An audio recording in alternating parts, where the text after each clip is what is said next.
tři sloupy. Ještě méně zbylo z bazilika a která stávala na protější straně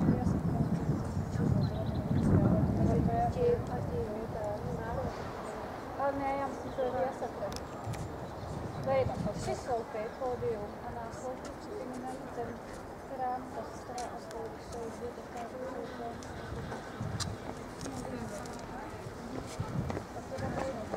jo, ale to je ono.